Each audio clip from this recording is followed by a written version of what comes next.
What is man? What makes one human? The question of our identity is a fundamental one. Ethicists and philosophers endlessly bicker over the source of man's value and purpose, and explanations often fall short into arguments of subjectivity. It seems we have trouble defining ourselves on our own. But of course we do. Does a chair define itself as a chair? Conjure in your head the image of a chair. I picture the standard four-legged plastic chair, and it would be easy to apply this definitionally. But you may imagine something different. A three-legged stool, a wheeled office chair, a comfy, plush, reclinable sofa. All different in form and design, yet all in essence chairs.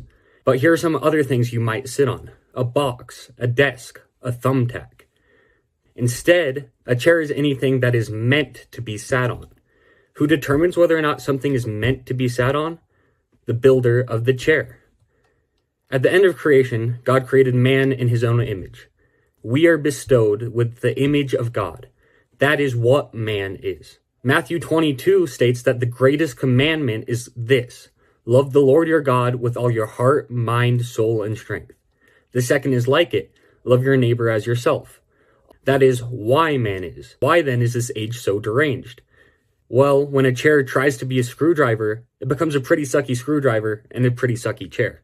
As a result of our proclivity to sin, we search externally rather than transcendentally for our value. So when we inevitably fall short or achieving that arbitrary goal fails to fulfill us in the way Christ does, we become disillusioned, depressed, deranged. We may get all A's, yet fail at life. While this tendency has always existed, there's been a weaponization of modernity. It has now become archaic to believe in God.